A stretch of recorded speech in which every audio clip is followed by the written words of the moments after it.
Hi and welcome. Today we are going to talk about energy. We are going to talk about physical energy, mental, emotional energy, and spiritual energy. So let's talk about physical energy first.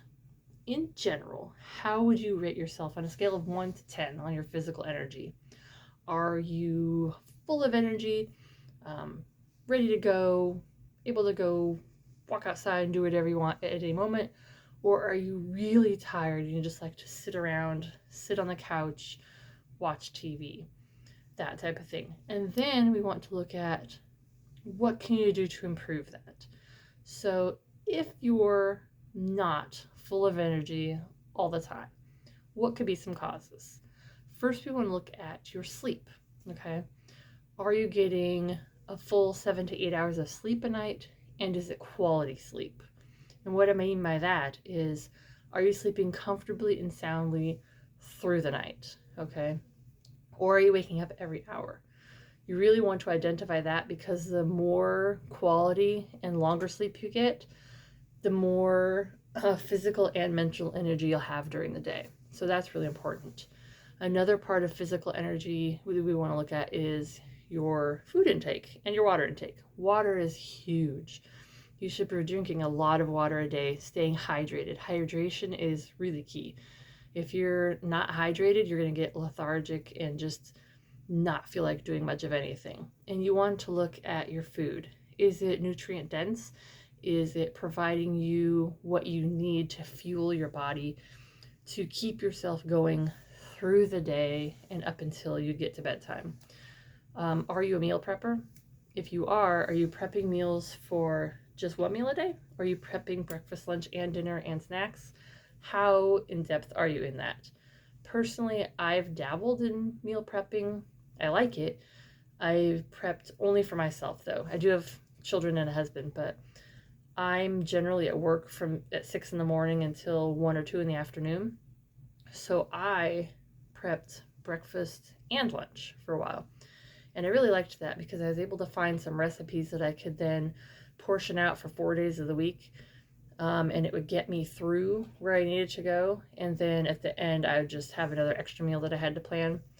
And I'll usually try to pick a few healthy snacks. Of course, nobody's perfect. I have, fallen off, but I do generally try to plan that out. And then the only thing I have to worry about is when I get home in the afternoon, what do I do between arriving home from work before dinner and then from dinner to before bed.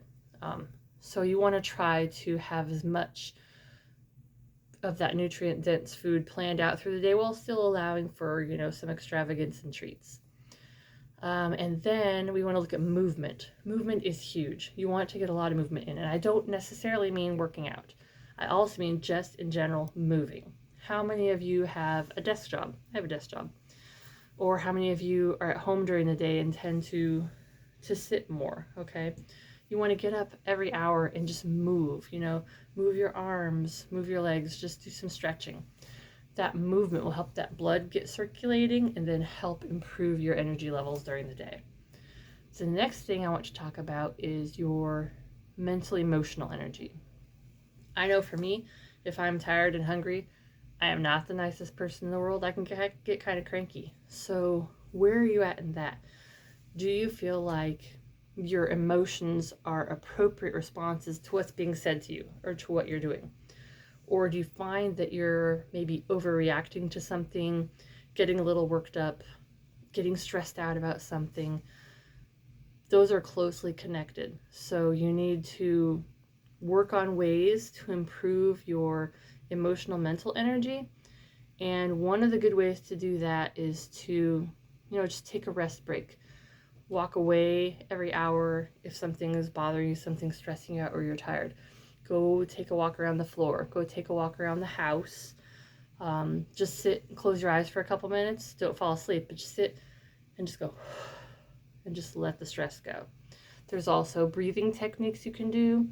There's a release breathing technique I learned in a class once that is really useful. Just sit relaxed, close your eyes, and then just breathe in and breathe out and say release in your head. Do that for a few minutes. And after you've done all that breathing and releasing, it kind of calms your mind. It makes things not so stressful, and then you'll have more appropriate responses to things that are going on around you. And the third thing that I want to touch on is your spiritual energy. And it can either be like religious spiritual or like universe spiritual, whatever that means to you. What are you doing to connect to that, to bring that joy and passion back into your life? Do you need to go back to church? Do you need to be more actively involved in your church?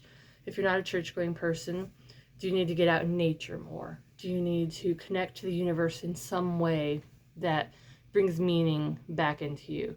So look and see some areas you can tweak, where you might be missing something, and where you can bring that back in. And once you get all three of those, your physical, your mental, emotional, and your spiritual energy all in alignment, that's when you start being more productive, being able to get more done during the day, being a better communicator, and just being able to have that better sense of self and better presence of mind. And that can take you to a whole nother level. So take a good, close look at that today, during the week. See where you can make some tweaks and changes, see what you can improve, and then just make it a habit and keep going from there, and it'll keep improving and keep getting better. So go out there, be you, and rock the day. Thank you.